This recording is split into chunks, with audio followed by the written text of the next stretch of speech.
so much for joining us today, Dr. Marielly. I really, really appreciate you being on here. Yeah, of course. Thank you. Thanks for having me. Absolutely. So, lots of questions, and you and I have spent some time. We've spent a lot of time talking before we even got going. There's Yeah, just so much to cover. I So, know.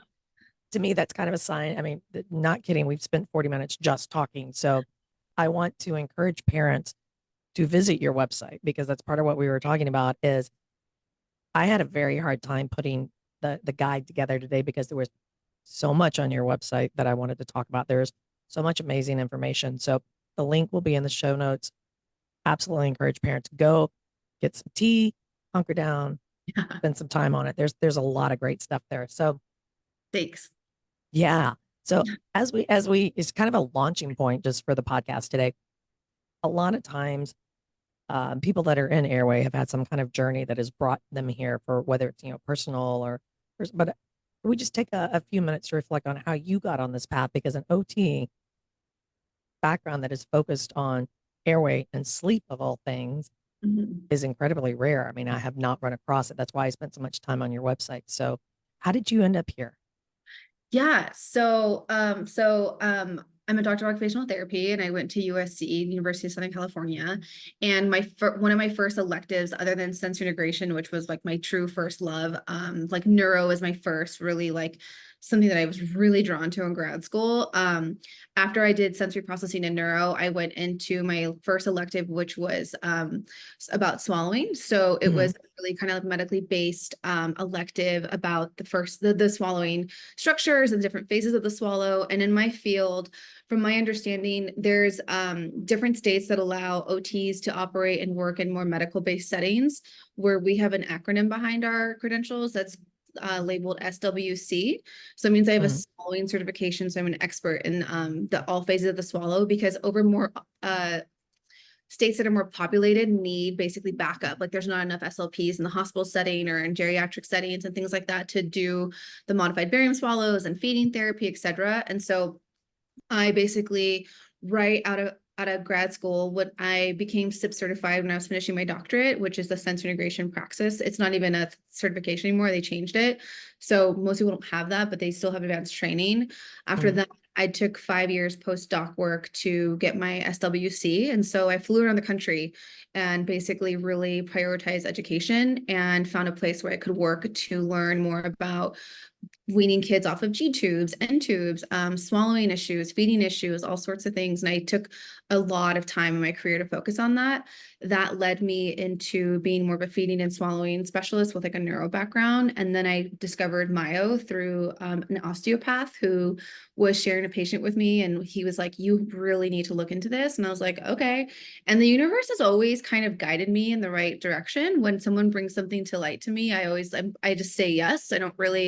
I just know that it's going to kind of like the breadcrumbs are there. And so Mhm. Mhm. I followed that. And then Joy Moeller, I emailed Joy Moeller, and she was like kind enough to have me in her office. And I opened my mouth and she was like, "Oh, well, you got all these things going on." And I was like, and she connected all these dots for me. Someone who had grown up having ear infections until I was like 30. And I had like tinnitus from an ear infection for like 3 years after it, and had an ear infection when I was around 30 years old that I had canceled a trip for, that I literally Mm. canceled work for a month because I couldn't hear and the tinnitus was so loud. um, Wow. I really had a lot of orofacial malofunctional issues. I had braces. I was a mouth breather when I was younger. It's interesting how it manifests in people differently. For me, it was my ears. Like I never had tonsils, adenoids. I think I had strep maybe like once or twice when I was younger, but nothing major. It was my Mhm. ears. And so Mm. having been a patient and a practitioner, I was like highly motivated to learn more about this. And so I kind of went into orthodontics. I went into the ALF. I've had laser treatments. I'm still being expanded.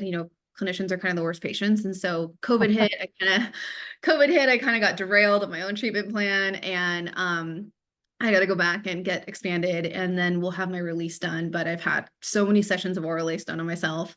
I've done osteopathy. I've done craniosacral therapy. Like I'm in it. Like I'm just as in it as my patients are. And Yeah. a masterpiece is never done. So I'm a work in progress. But yeah, it's kind of, I really got into professionally because I've just been fascinated. There's no other part of the body that does more in this area than a female's reproductive system. If you really think about it, like we breathe, we eat, we chew, saliva, the first steps of digestion, your hearing, your Mm-hmm. balance, like it's wild if you really think Yeah. about it. Like you don't birth out of your mouth, and that's literally the only thing that you're not doing. Like It it's does kind of, everything else, right? yeah, and it's like a, But it can impact that. absolutely.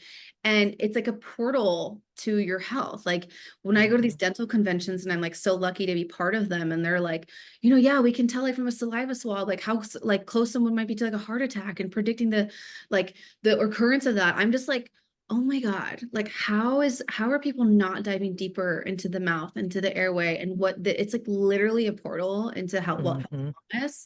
And I've just always thought that. So yeah, that was my kind of professional journey that then morphed into a personal journey that has now transitioned into both for me. And honestly, like I just don't want anyone else to have to go through what I went through. Like, and it wasn't for Yep. me, it wasn't that bad. Like I'm functional, like I'm a small business owner, I'm an entrepreneur, and I'm a healthcare professional. Like I've got it together for the most part. And like, but those ear infections, like I remember those as a kid. That was like not fun. And, I was more of a sensory seeker. And like, was that because my vestibular system was impacted because of what was going on in my inner ear? Probably, Mm-hmm. you Mm-hmm. know, did I channel that correctly with sports and I had equipment at home? My parents were just like said yes if I wanted a trampoline or a swing, like they just did that. Yeah, but like not every kid gets that. Right. And I really think that we're onto something that can really change, and I see it day in, day out in my clinic. It can change the trajectory of someone's life if you get Yeah. them breathing and sleeping and you help give their nervous system what it's looking for. And it's a lot Mm-hmm. easier to say that. It's complicated. But yeah, that's kind of how I got here professionally and personally, and why it's so important to me. Yeah. And that I do think um just kind of corroborate that a little bit, having that personal experience. I think that does something to your passion too. It makes you far more passionate because you can understand and empathize with your patients, but you're going to work that much harder to make sure they don't go through what you went through. Absolutely. Yeah, 100%. And like, when kids cancel and they have an ear infection, I'm just like, oh God, like I know what that feels like. Or like, we start seeing less ear infections because their swallows improve because things are draining, or they get the ALF put in, or they're expanded and things kind of just start to fall into place, or they sleep better. It's just kind of like incredible and like an honor to witness that. And Hmm. yeah, there's definitely like on a very like, I'm aware of that, but I think deeply in a subconscious way, it's very part of like what my like purpose is here. And I Yeah. do think that like there is something in me and in my mission and like getting this information out to people. Like it is truly a silent epidemic that is really, really a major part of in our country due to the lack of maternity leave and breastfeeding here, but like and the support for that. But this is international. This is Yeah. not an isolated Hmm. place. But it is, it's very prevalent here because of so many Sure. It's factors. compounded. Of course. Of course. And you made a great statement too, that I think it's important for parents to hear if they missed it. You've gone on to do all these great things with your education and your small business and your life, but somehow you figured out how to function, but you weren't thriving. So getting treatment, and it's very different. Yeah. And look, Yeah. like I'm almost 40. Like I'm a kid from like the 90s and the 80s. And like it was a different world pre-COVID. It was a different world pre-iPad. Like I was Hmm. outside, and these nervous systems that come into my like clinic, like they're so dysregulated. And I Hmm. think I had a better chance with things because of the environment that I had Yeah, and that's a good the point. way things were for me. And I wasn't so stimulated all the time by technology, and the level of dopamine that my brain required going to a park compared to being in front of an iPad. And there's no like shame and screen hygiene. Like parents are so overworked and things like that. But the way the perfect storm of how airway and sleep and all of these things can manifest for these future generations, it's really difficult for these kids to be able to kind of pull away from some things, you know Yeah. and it's just it's a complete different world. It's a totally different world. And so I feel Agreed. like I have been able to kind of overcome these hurdles that were biological and physiological and to an extent neurological. But I don't think it's as easy for kids with these like these issues now. It's just not. No, You have to fight and pay to eat clean food in this country. Like that's like for it you says to something, doesn't it? it says a lot. It's hard for you to detox, and already your main pumping and dumping system, other than your digestive system, isn't working in like your ears or in your tonsils or your adenoids and your lymphatic system. Like that's a lot for a tiny. You have to remember these are like kids. Like they are Mhm. so like things. Their immune system's growing, their nervous system's growing, and to have to double the work of detoxing and pumping and dumping is very taxing. And Sure. when you don't get good sleep when things are supposed to restore themselves, it's like the perfect storm. Yeah, there's a lot there. There's so much. So I'm going to shift just a little bit because you did touch on it. So I'm going to shift over Yeah. to that and then we'll kind of work our way up and through older kids. But let's start with the teens and let's talk about feeding therapy because you talk about this on your website. So what exactly is this? And who are the candidates for this? You said for teens, like teenagers? No, no, no, no, no. We're going to start with the teenies, the little Oh, ones, the the babies. teenies. Got it. The babies. Yeah, yeah. Yeah. It's like basically from like there was a cute podcast in Australia that I was listening to yesterday. It was like from boob to food. And it's Mhm. like the truly like you like the feeding therapy starts as young as they're born. Mm. With my training, I'm not a lactation consultant, but I do work with a lot of infants specifically for tongue tie, but more so than anything, regulating them because a lot of children, like birth is a minor car accident. Like that's really what it is for all parties involved. Sure. And It's very traumatic. it's very traumatic. It's a lot. You have to kind of unsquish from it. And there's a lot of, you can see quite quickly if a child is having challenges, if they don't have their suck, swallow, breathe rhythm, they can't latch. Is it anatomical? Is there some compression and the nerve can't conduct? Like there's a lot going on. If you've got a baby who's mouth breathing off the bat and then you stick a bottle or breast tissue in their mouth, like how are they going to breathe and activate their Mhm. nose? Like a lot of them Right. have challenges with that. And you have to remember that little person has been swallowing for months in utero already. So there's something kind of not Something's already off. Yeah. clean, right? And then so feeding therapy can look like helping children who need to nurse and become more regulated to do so, helping the mother kind of learn the positioning for that or however that might be, making sure that the child's not swallowing a bunch of air and creating aerophagia in their Mm-hmm. belly, creating more of a risk for them to regurgitate and have reflux. And that's kind of where it looks like in infancy for the first, like calling the fourth trimester, but like the first few months of life. And then at Mm-hmm. 6 months, what we really work on is like exposure to solids. Like I like to have a kind of more of like a heavier dose of like baby led weaning with my approach to feeding if it's appropriate for that child, like depending on what their profile is. But really working on like eliciting that chewing pattern, getting them to like chomp and use their jaws for jaw development, and then sensory exposure to different textures and things like that. And getting them comfortable just with the occupation of feeding and eating, the social component to it, modeling, all that kind of stuff. Mm-hmm. So feeding therapy, like from 0 to 6, can kind of focus on like making sure that they're growing, making sure that like they're actually getting everything that they need in, managing like reflux and things like that. And then once it's 6 months to 12 months, we're really working on basically like exposure and like intake and nutritional intake, but also oral motor skills. Can they chew, swallow, and eat? Are they masticating well? Can they eat a various amount of textures? Are they comfortable with this? How's their gag reflex looking? Is it too sensitive? Are they gagging as they should? Kids need to gag. People get really scared about gagging versus choking. And people need to remember you need to have an integrated gag reflex, a super hypersensitive one, like throws people off. Like I have kids here who they gag very easily through every meal and then they're vomiting. And then they get this like negative association, right, with feeding, Mm-hmm. unfortunately, because it's uncomfortable to throw up all the time. And it's Right. scary experience. So 6 to 12 months is kind of there. And then after 12 months, we kind of, as long as everything's good, like then you're good. But if there's like a lot of like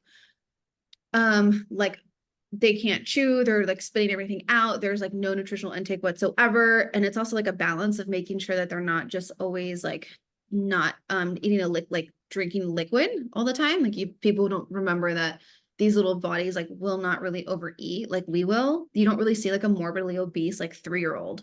Like they will eat what their caloric intake is supposed to be, whether it's Coca-Cola in a bottle or breast milk or actual food. And so you want to have a balance of exposing them to food, getting them to have the right nutritional intake and caloric intake while still giving them the milk that they might need or whatever it might be, or the formula. Mm. And as I get older, I call this like the parent booby trap, but like a lot of parents, like 18 to 24 months, like 36 months sometimes too, when kids learn to say no and the autonomy of that, they say no to food. Because Yeah. people are like, what do you want to eat? And it's like, Right. but Chicken they, nuggets, mac and cheese. yeah, but it's like they just start to say no anyway. Like you could ask them anything, Right. and still gonna say no. And but it's this like unfortunate, like well-mannered, well-meaning parent who's like, oh my God, like now they're saying no to everything. And it's like, yeah, but like he's like 18 months, like you shouldn't, like, why are you like, don't ask him. Like just Right. give it This to is him. what we're having for This is dinner. what we're having for dinner. Like this is what we're having, right? And I'm all about Mhm. like autonomy and developing like having a social emotional like independence and all that kind of stuff. But nutrition wise, like kids are always gonna pick what tastes the best and what's the easiest. Like Sure. when you're a raw little nervous system, most of us are like avoiding pain or seeking pleasure at any given time. That's like what humans do, right? And like Mhm. when you're Right. a raw little one, like yeah.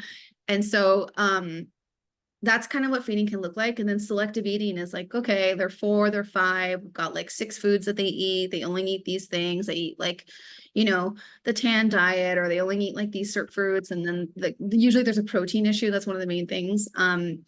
And yeah, so we'll work on one of the main things that I think that makes our clinic a little different is I really prioritize anatomy. So a lot of Mhm. people don't remember that, like, if you've got a really big overbite or an underbite, your molars now don't touch as they Mhm. should.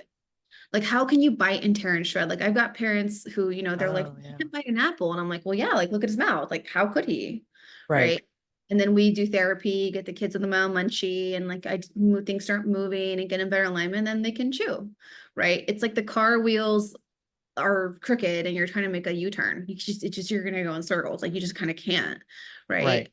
You And have to so take steps to get him there, though, right? To address yeah. one thing at a time, and as you're working towards this change in eating. And feeding is complicated. There's anatomy, there's sensory, there's oral motor, there's behavioral, there's social, there's nutrition. Like it's not just like everything in OT is kind of complicated, but like feeding is very complicated because there's so many factors. But I think something that goes amiss in a lot of cases that we prioritize a lot is anatomy and respecting the principles of anatomy. You have to get the anatomy as best in alignment as possible, because if not, then they compensate in some sort of way. Right, which makes sense. Yeah. And it's so funny that at this point we can just call it the tan diet, and every parent goes, "Oh yeah, we all know what's on that menu." Like, 'cause Yeah. we've all experienced it. And Yeah. again, but we say this every episode, you don't know what you don't know. Put the mom guilt aside. We Yeah. all did it, right? We all did it.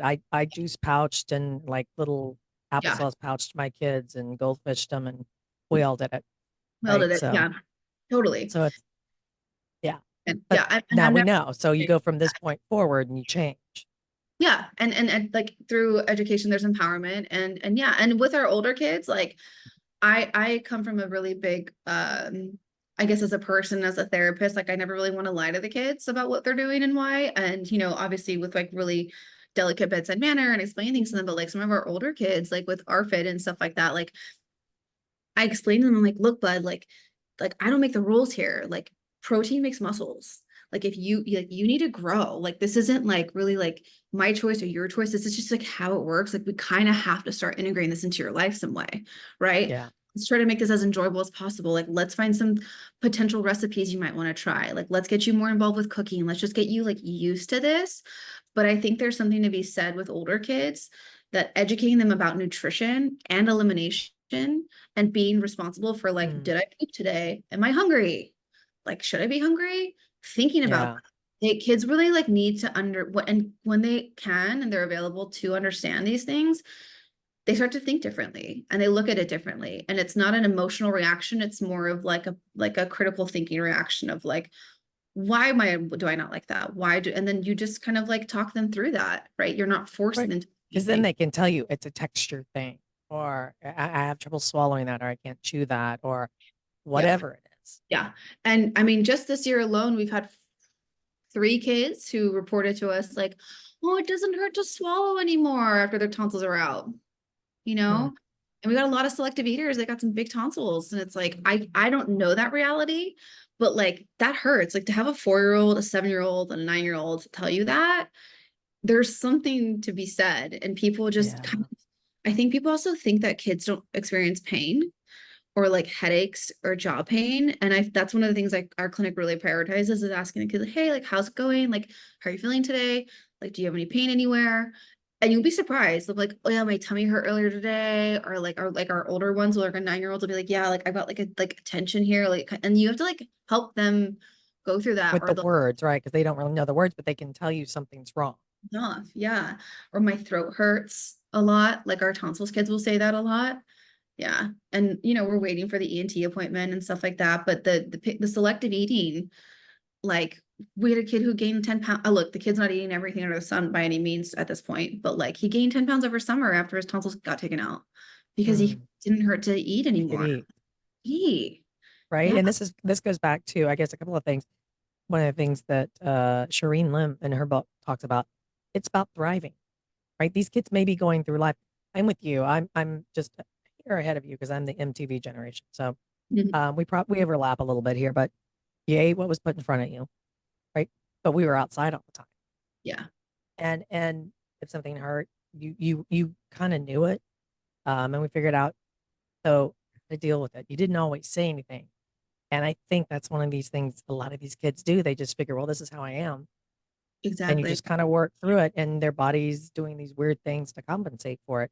And now you have to unravel. Yeah.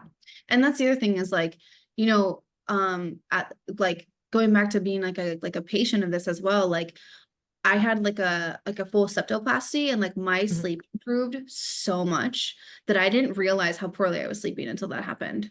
And like I felt like I was like standing behind a jet plane and air was being blown in my face.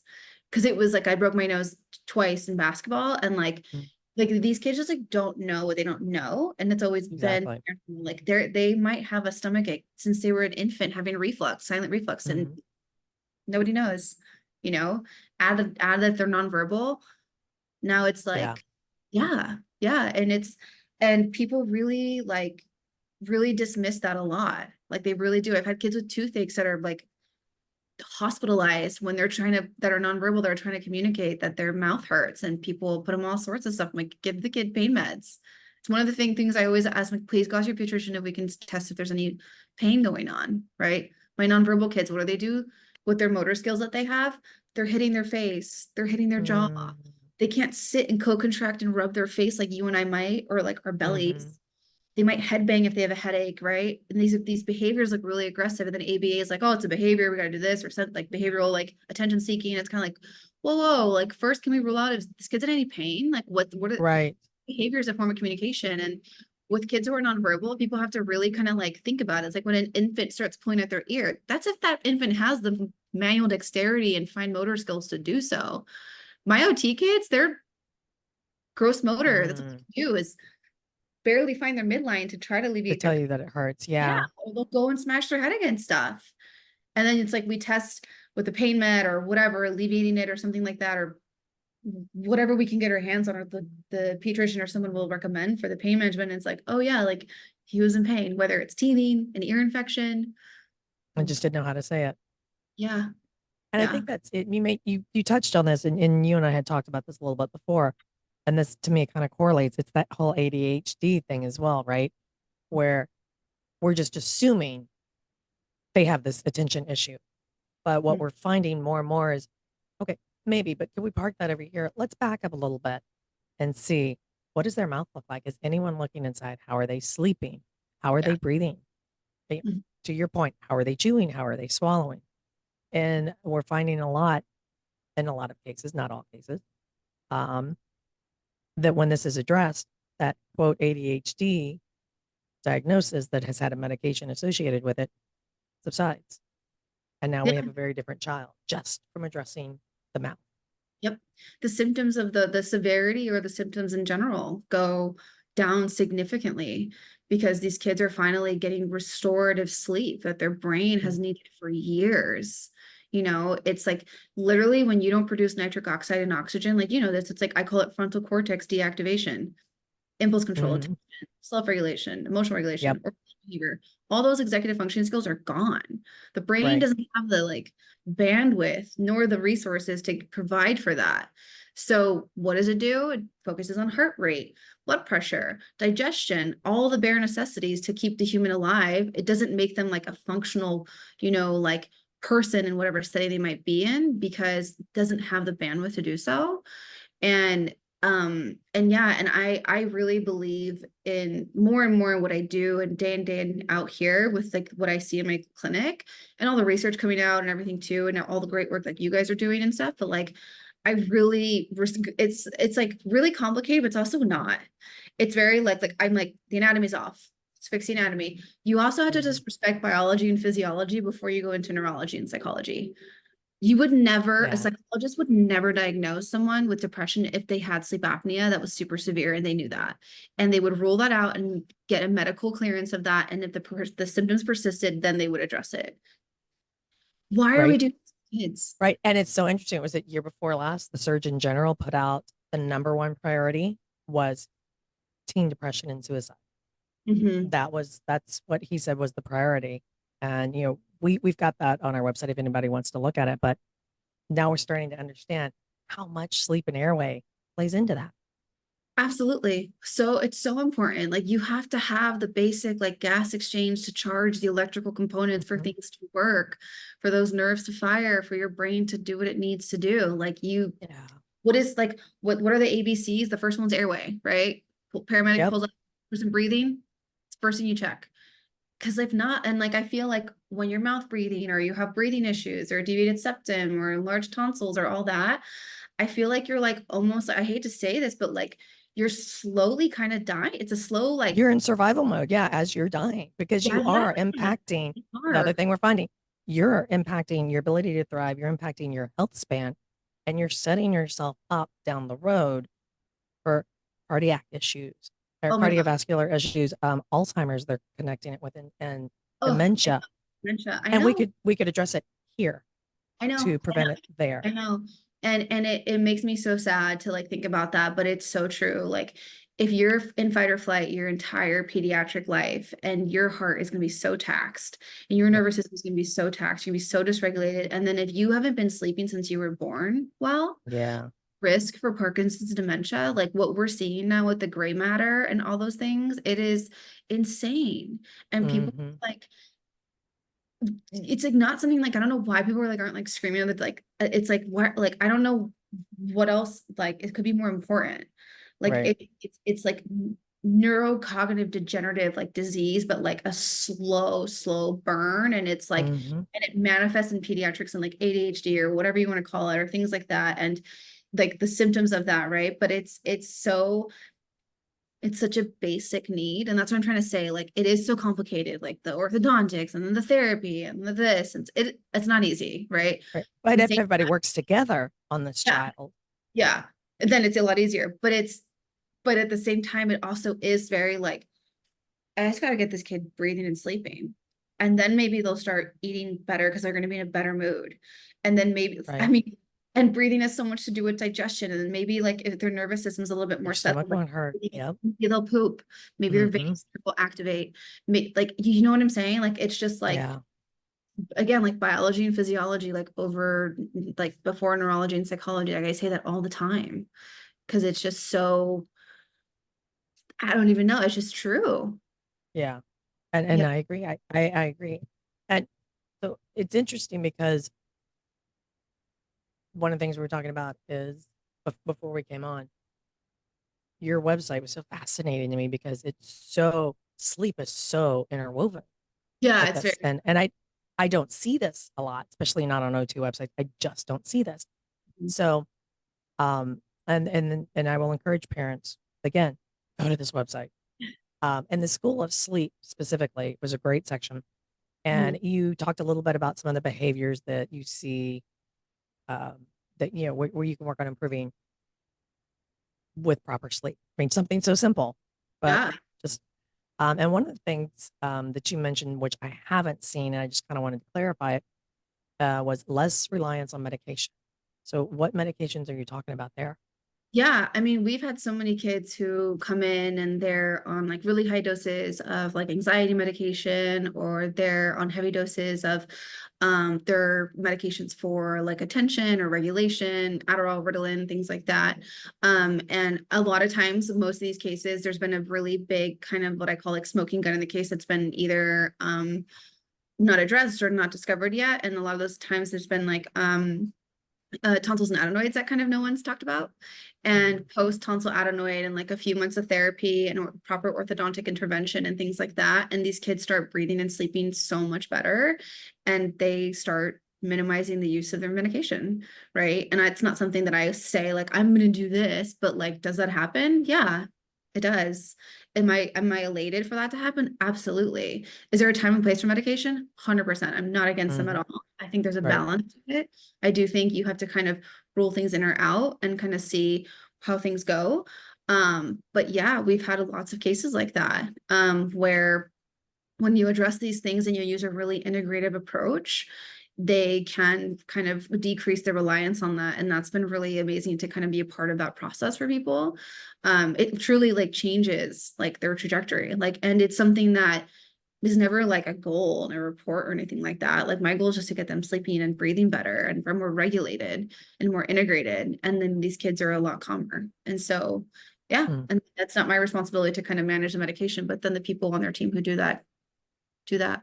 So yeah, it's really interesting to kind of see those things. That is, I think that is very interesting. Another thing that you talk about is go back to the tiny people again, Yeah. like babies, as another sign that you put on there that again I haven't seen it somewhere, which is why it piqued my interest. Only sleeping when held. Yeah. Yeah. So there's some babies, who, I forgot what the statistic is, or what they say is that like sometimes a baby doesn't for months that they don't even know that they're separate from the mother, right? And they want to be next to the mom for a long time, for quite some time. And there's a period of time where like it's a healthy thing, but for some babies or some kids, toddlers, that goes for far too long, right?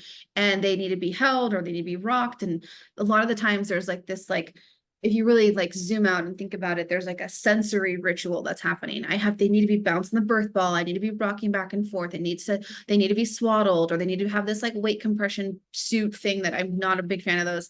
It needs to be a certain kind of way and things like that. And what you want to do is eventually create a nervous system that can be more resilient to adapting to environments, right? And I'm all for people sleeping with how they think is best suited for their families and things like that. When people come to me and they want that change, then we kind of look into this. I'm not critical of this if this is something that works for people, right? If that works for Right. them, great. But then by the time the other kid rolls around or mom's pregnant, they frantically come to us like, I have to get this kid off me. Like they need to be able to sleep on their own, right? Or they need to start going to daycare, or whatever the case might be. Like they need to kind of Right. start being able to self-regulate in that way. And so we kind of analyze like what is like, okay, let's also look at the schedule, the nap time, how much sleep should they be getting? Is it good restorative sleep? The OT that like has partnered with me in that way is Esther. She does more of the sleep hygiene and schedule and things like that. I look at the child and look at the airway and make sure that their breathing is how it should be, and that their tongue should be where it is, and there isn't any medical issues or more structural issues that might be impacting those things. And then she looks at all kind of more the external things. Is it like the schedule with also feeding? Is it the setting? Is it like, are the rooms really bright? Like whatever the case might be. And then we kind of combine and talk and basically see what's suited best for that little person so that they can sleep on their own, right? It's basically allowing that little person to understand like when they should sleep for how long, and like getting the appropriate restorative sleep as they should. Because again, if a family brings this up to us and it is kind of past the point of where they should be in development, then we will address it. Because it's not something that is sustainable, especially with a household with multiple kids, right? Mom Oh needs yeah. she's pregnant or she's breastfeeding the next baby or whatever the case may be. And that can really impact the quality of life in the household, because then no one's really sleeping, and that's an Right. issue. Right. Yeah. That's true. And that's something like in general, like I have to remind my team of that a lot. Like if the kids are at our clinic, like we have a specific, I mean, we welcome everyone, right? But like, we're kind of known for kids who like our sensory kids, motor kids, all those things, but also typically they've got some sleep stuff going on. And I remind everybody, I'm like, and my friend does, it's like, yeah, they're not sleeping. Like, the parents aren't sleeping, right? It's like, not like you just know that like they're Hmm. not. Oh, yeah. Like if you have a little toddler that crawls into your bed every night, right? And now they're kicking you and they're tossing and turning and you wake up to their teeth grinding, like, and now you're worried about that. Like that's going to Hmm. impact the parents. Right. And that's where when the kids start sleeping, everyone kind of starts sleeping. And that's really what the school is sleep, especially postpartum and like the first year of life. It's really amazing to see that. And especially under 3 too, Hmm. what Esther's work does and how we work together in that way. It's amazing. Like it really does get everyone on a really good, healthy, like sleep schedule. Yeah. And having that caregiver healthy and then that right mindset and calm. Once Mm. again, now that's going to go back and it's going to reciprocate. Now that's going to go back to the child. Yeah, there's a ripple effect that happens within everyone Yeah. around them in the household. Yeah. And Yeah. you have to prioritize that. And there's also sometimes there's time crunches because maternity leave ends and things like that. And there's Sure.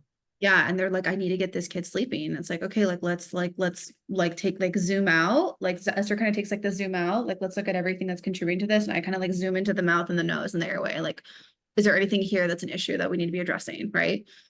So Yeah. usually the kids have kind of gone through my process, and if there's still some things that can have to go on, or like there's a time crunch, she will kind of take the lead on that. Yeah. So again, it's back to that collaboration, what's best for the child, everybody Yeah. working together. I really like that. And you Yeah. also talk about biohacking. Yeah. Yeah. Yeah. Yeah, I mean, so you kind of have to remember, like, especially for like I think some of your listeners, like they're gonna know who like James Nestor is, Andy Huberman, all Hmm. these guys. Like, if you really Yep. think about what I've done or what I'm doing, is I'm taking the principles from the biohacking space and applying it to the special needs world.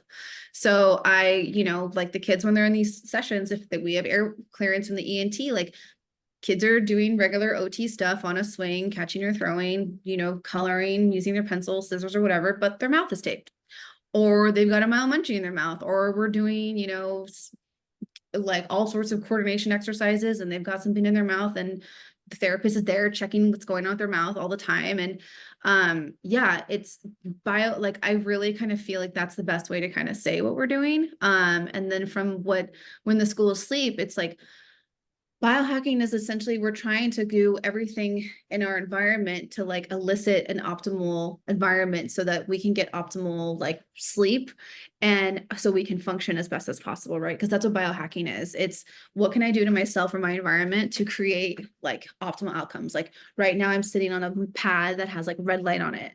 And that's just something that, like that's important to me. Like I've always been someone who you know, will buy like the first edition of technology to see kind of what it is. I've always just Hmm. kind of been very curious in that way.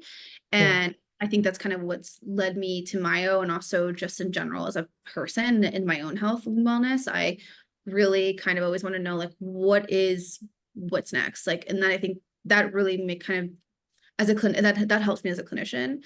But yeah, we're basically trying to like biohack like a baby's environment, really, to get the most optimal environment for whatever facet of development it is, whether it's feeding, whether it's sleeping, whether it's sensory motor experiences, general development, things like that.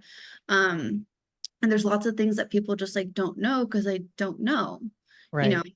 Yeah, a lot of people in our country, especially like there's a lot of people are really more into like the Western approach to medicine and like, I only say this because parents report it, but when they come from huge institutions or things like that, like they're doing things that are outdated from like 10 years ago, 15 years ago. And it's like, you guys, like the tech, like, okay, here's a good example. I love my profession. I do. But like PAM certification, physical agent modality certification is kind of like my Hmm. SWC, but the Hmm. highest level of tech that you can use with that is ultrasound. There's Yeah. lasers out now that are changing the game. Hmm. Boards is not even having a conversation of like PTs are starting to do them. OT is like, why are we not talking about that? Why are we not like, and like, look, I wish I had like 3 of me so I could be like standing at the Capitol, like with the sign being like, let me do this laser. But, Right. Right. but like, it's and I get it, medicine has to move slow for safety. I get it, but I also am kind of like, I don't You know. get it, but you don't get it. Yeah, there's a difference between safety and let's talk about the impact on the lives because we're not What moving does that, and making yeah, so like changes. what, this generation just like SOL because I have to like wait for this? Like it's kind of like, Hmm. I don't know, and it's like I get it, but I'm also kind of like, well, what about these guys? Like, well, they're just like, sorry, buddy, like we gotta wait for this to come out. And like it's different with medication that I understand, like RCTs and all that, but in rehab, Sure. it's not as like we're not like cutting, you know what I mean? Like I'm not looking at a CO2 laser, but like what I'm just trying to say is that like so many of the people in this field, like we're on the forefront of things, which Mhm. comes with its pros and also comes with its like challenges, right? And Sure, so it's frustrating because you know, but you can't do. because you can't do. And then it's like people come to me really frustrated because they've been working in like institutions or in certain settings or in certain places or clinics that are doing stuff that is like really kind of like old school. And it's like, oh no, like there's like so much more to do here. And Mhm. it's like there's still that thinking of like, oh well, I want to see the studies and peer reviewed and Airway. Now we have all that. Like there's no like put this ring on. Like if you Mhm. don't listen, if you don't want me to tell you, like let the ring tell you. Like it's not Right? completely objective now, right? So it's just it's something that as like a professional, I always kind of have to like I feel for a lot of families that come to me because I'm usually like their third or their fourth OT, right? They're like annoyed by the time they get to my door. And if they're Mhm. like if they're like, somehow here and I'm their first OT, like they kind of don't even really know how different we are, right? Yeah. But the other ones are like, what do you mean like I have to do this part again? Or like how did this not stick? Why doesn't he know his left from his right still? We've been here in OT for 4 years and like he's never been sleeping. Like that little Hmm. short-term memory never turned into long-term because he was never sleeping this entire time. And they get pissed, rightfully Oh, well, so. sure. And I Yeah. get it, but it's like it's hard in that way. And then it's also like it's limiting with what the technology that's out there and the access that the people in our field particularly like don't always have. Like, I'm sure dentists feel frustrated in that way too. Like I can tell, I can see these things, right? It's like, oh, but the doctor has to say it. It's kind of like, Hmm. okay. Right. Right. Or not, or even, well, right, because that's a huge one in this collaboration, which again, not their fault. They've been taught to stay in these silos. But Sure. as we're finding, if you go up to Lurie's and you hang out with Dr. Boyd for a while, collaborating, mind-blowing changes, right? Just that simple little act, you can take that child's health to a whole new level. Like, I mean, Absolutely. it's just we know it's a fact. But Yeah. even to your point, like technology, some dentists with CBCT, they're never going to go back because of what you can see and the difference you can make. But there's Totally. so many that don't have them out there, or parents that can't get to dentists and providers that have this equipment. Yeah. Yeah. And then it's like the double-edged sword too, is like small practice owners that invest in like a giant piece of equipment that's like over 100 grand. And then people are like, oh my gosh, it's like so expensive, the dentist. And it's like, yeah, that dentist like has like hundreds of thousands of dollars of debt and from schooling and equipment and building a practice. And like, I think there's like a lack of understanding on the patient side of it, right? And it's like, Sure. we're all doing our best and like we need like to advance with this technology. And it's like truly just like a reflection of the system that like people don't have the access to the medical care that is the most advanced. And there's like, I don't think any country has it perfect, but No. like it's so just it's like really like it's frustrating like for me as like a human and as a professional and as a business owner because it's like you want to be like advancing but then it's also like not everyone can kind of get there or they can't find you and then it's like you're trying to help them as best you can but like that's like all you can do. Like you can only kind Hmm. of like consult them like if they're not near you, right? Right. Uh, or like in California, like I work with people up in Northern California and I find them clinicians and stuff like that. And they're like, oh, but this dentist doesn't have that. And I'm like, well, then I don't know Yeah. what to say. Like, I'm like, can you just fly to LA? And a lot of people just do that. Like this is like the Mecca. A lot of people just like fly Yep. here and they stay here for a month and they see everybody and they do the CBCT, they see the osteopath, come back 6 months later, put the orthodontic thing in, the ALF or whatever, do some therapy and like Hmm. keep going. Cause like it's It is one of the hubs, kind of like Chicago is, and so is New York. I mean, these are totally, becoming the hubs for this, yep. right? And Yeah. kind of, and you and I were talking before we came on, and you seem to be in the same boat that so many people are. Whereas if you just don't take insurance, Now suddenly you can open up the world to, okay, now we're going to focus on sleep and airway. It doesn't matter what is or isn't covered. This is the right thing to do. Yep. Yeah. And Yeah. it kind of goes back to, we as lay people don't always understand that. I mean, it's frustrating for us because we're thinking, but you're who I want to go to. Yeah, but there's a cost to it right now, literally. Totally. Yeah. And your insurance company won't cover any of it. And they think like they don't even want to talk about it. Like, unless Yeah. someone like, maybe you'll get your super bill reimbursed from your dentist for like oral lace treatment if you have a sleep apnea diagnosis, right? And it's mind-boggling that like I have kids that go to these like larger institutions and do these overnight sleep studies, and people are just like, yeah, but it's like mild sleep It's apnea. mild. And I'm like, That still kills me. you It's don't even mild. be here. Right. Like, what? Like, how? No one ever says, oh, you have mild cancer. Like, Exactly. like, oh, like it's just kind of like, it's not fair. Like, it's just not. And then the parents kind of like get really confused, right? Because they've now gone to different clinicians and they're very kind of like, well, they said this and that and blah blah blah. And I'm just kind of like, yeah, but like you wouldn't be here if everything was fine. Like, Mm-hmm. why are you in my like, okay, but like it's not okay that like your 2-year-old has to be on a CPAP machine. Like, you Yeah, know? it's not. And, Just and because it's common. I doesn't love mean this quote from Aurelia. Yep. It's not normal. yeah, It's it's just not. yeah. Yeah. It's, and that's the sad thing is that we have made this, so we've normalized, almost Mm-hmm. in a way glorified people who don't sleep. Like, oh my God, I got people here in college.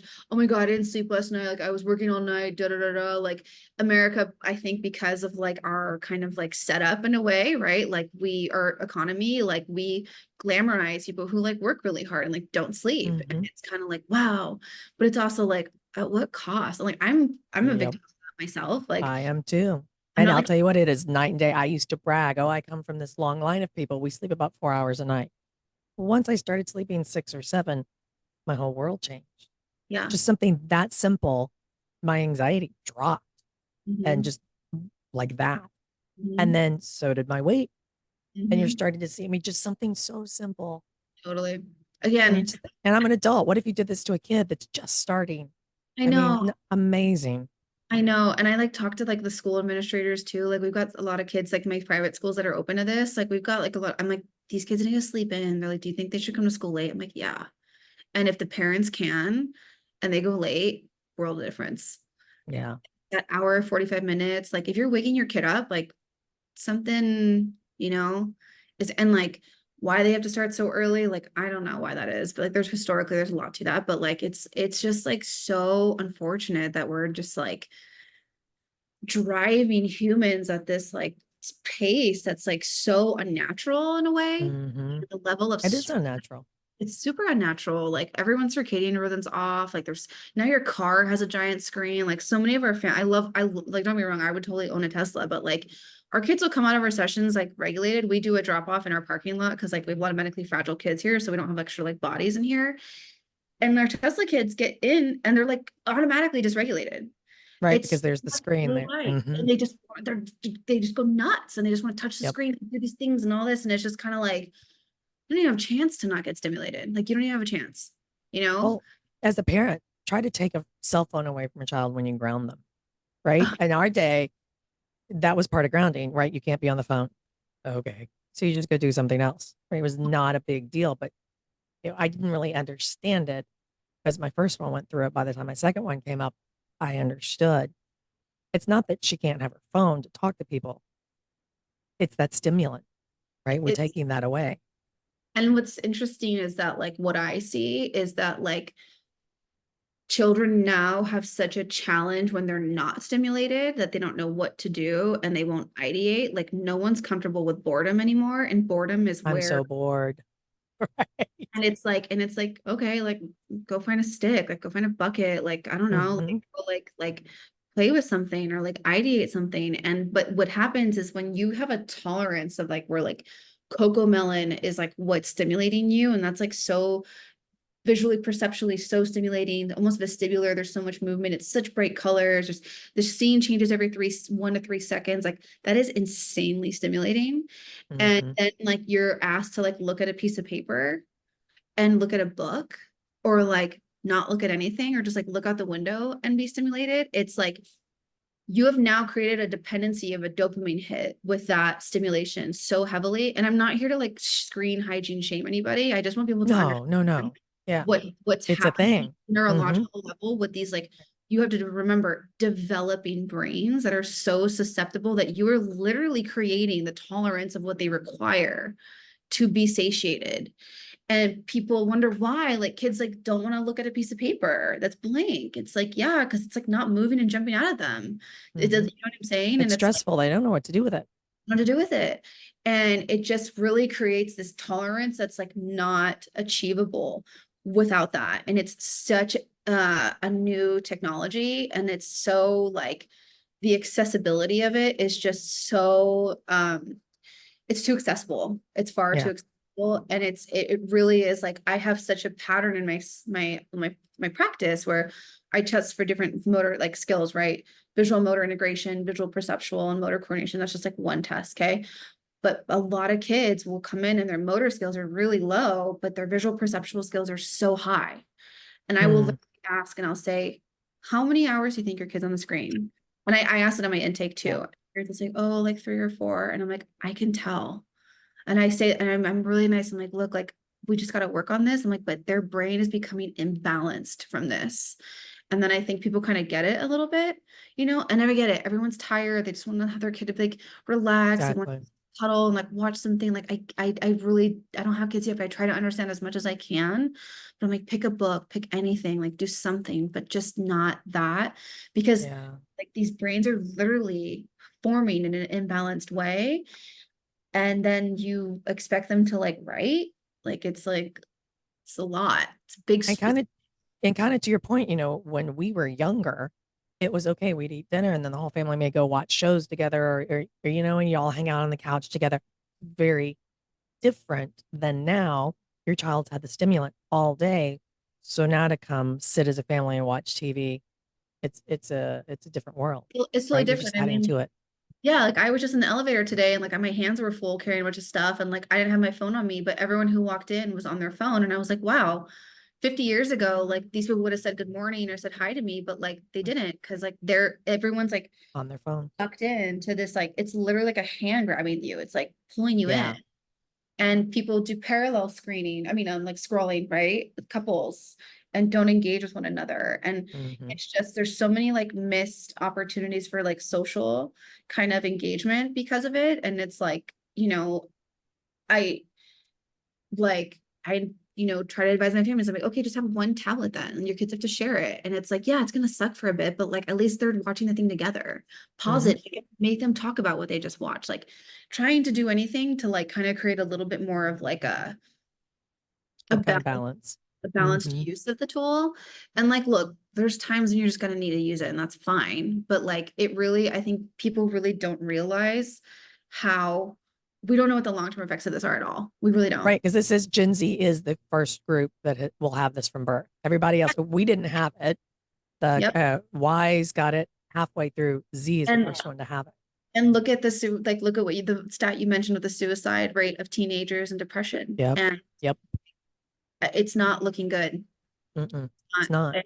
it's really not. And it's like, it's such like I just said before, it's a very different world post iPad. It's a very different world post COVID. It just is.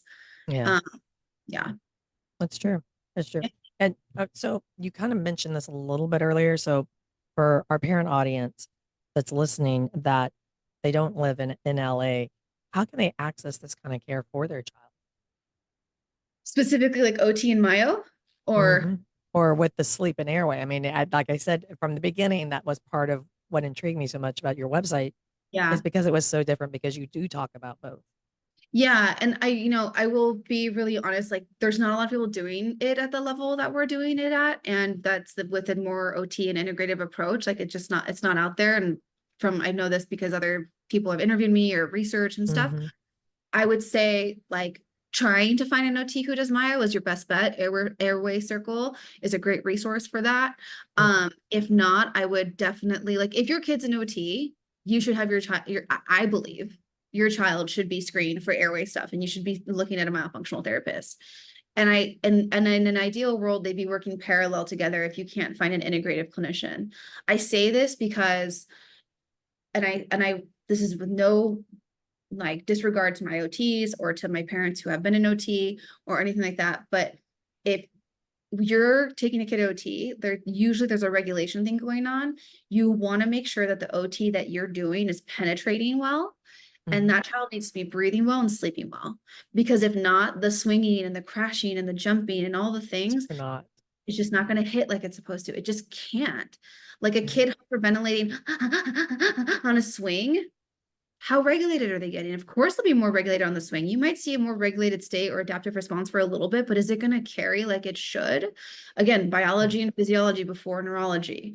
And like, if you can't find an integrative clinician who does both, I would definitely do parallel of like myo and OT. And because when you start to work with the myo, then your kid won't need their sensory needs, like typically will go down in intensity and severity because they're more regulated. We have so many kids who bite, scratch, hit, draw blood. Like we've got some really intense behaviors here. Older kids, we work with a lot of kids with AAC devices who are nonverbal. So this is why I know a lot of what the nonverbal community communicates to me through their body or through their devices. Some have literally said mouth hurting. He's 16, his wisdom tooth is coming in. Like somebody get this kid to the dentist, right? Yeah. Like if there's a regulation component, I really truly feel like you really need to rule out sleep or airway issues. And if your OT is not trained in that, find a myofunctional therapist who is, or a speech therapist who is, and have them evaluate and assess and treat that side, because that's to me how you have more of like an integrative, more kind of just whole picture assessment of what's going on. Because now, I'm trying to find kids that are brought to my clinic who don't have airway stuff or don't have something, and so many of them do. There's none that come here, and like I'm known as the myo person, so yeah, like statistically, like I'm gonna get all the myo kids, and I get that and stuff, but like all my colleagues and friends, like they're like, oh my God, Marielly, now that I know what you said, like, okay, I'm gonna refer them to you. And I'm like, yeah, you're right. Like this kid's got this going on, right? Like it's a thing. And it's something that I think parents, it's not easy, but it is something that like doing your due diligence of that will be really helpful wherever you are. And you can usually find myo through someone now, thank goodness. And you can usually find OT, but that's what I would say is the best route. Yeah, that's a good way. LA. Yeah, for now. So at the end of every episode, I always hand it back to our guests because you are the experts after all, for the final thought to leave with our parents. Well, that's a good one. I think first and foremost, like parents need to like trust their gut, and they need to understand that if you're probably listening to this or if you're down this rabbit hole, you're probably onto something, and you're doing yourself and your child a great deal of service to really start getting more into the deeper root causes of what might be going on. And I would also say with that is that you want to develop a team, but you also don't want to shop everywhere, because you want to ask the right people the right questions. You're not going to come to me for an ear infection. Your pediatrician who has no training in airway, you kind of don't want to ask them something because they might derail your thought process. And I love pediatricians, don't get me wrong, but we all have we need to be educated in some ways and they need to be educated in ways too. But like those, or like when the sleep study comes back with mild sleep apnea and someone just tells you it's mild, but you hear your kid stop breathing 16 times in an hour, right? Mom gut, and you're like fire alarms are going off. Like you should trust that. People, don't let someone talk you out of what your experience is. Find a clinician who will validate that and dig with you is really what I think is really important. Yeah. It might not be easy to find that person, but keep searching because we're out there. We've been digging for a while and we're there with you. But like I find it just as a human, and I'm sure parents can feel this way too, maddening when someone invalidates what their experience is. And I think as a healthcare professional, that's like one of the worst things you can do. And I really want people to understand how, yeah, this is really complicated, but it's also really simple. Like I don't have any tattoos, but if I think I got one, it would be like biology and physiology over before neurology and psychology. Like truly, like it is complicated, but it is also simple. Like we Yeah. need to breathe, you need to sleep, you need to eat, you need to poop. And theoretically, things should start working. If And you can't breathe, you're not going to sleep. You're not going to eat. You're not going to poop. yeah, I and mean, it time and I can't tell you time and time again how I see this, right? And it's like people want to come to me about like selective eating, and I'm like, let's talk about the sleep first. And everyone's like, what? And then I explain it, and they're like, okay. I'm like, we'll touch eating in like a few months or 9 months or whatever the case is. And also like, I also want people to also kind of understand that this is like a marathon and not a sprint. A lot of cooks in the very kitchen, important. a lot of cooks in the kitchen. This is one of the most complicated parts of the body, like I said in the beginning, other than a female's reproductive system. That's why you have an ENT. This is why you have an ortho. This is why you have a dentist. This is why you have the tongue tie specialist. This is why you have a myofunctional therapist. Maybe you're lucky and you get a twofer, and your myo person is a speech therapist combined with a myo, or an OT combined with myo. Or you have to have two separate people because you live in a more rural area, and that's just kind of the way the cookie crumbles. But like, you need these people because we all are complementary to each other, and we all have different roles. I can't tell you what the best appliance is for your child. Like I can tell you kind of my experiences, but like that goes back to the dentist and the ortho, right? And Right. they understand what we do, but like, are they gonna be able to, the dentist gonna give you like your myo exercises? Probably not. It's Yeah. too much as this is such advanced training, and it's so complex. There isn't a one size or one program fits all. And it's something that, of course, we all wish there was that magic bullet or magic pill for that, but it just isn't. And you have to also remember if like it takes a while, because you have to kind of, as much as you want to like recreate something, you also have to undo the patterning that has happened. People kind of dismiss that a lot because parents are always like, I want to know how long I'm going to be here. And I'm like, well, like, I don't have a crystal ball. I'm a clinician, not a magician. Like, I don't know. But like, also, don't forget how long it took to get here. And don't forget that this is very Yeah. patterned. Half the battle is unpatterning things.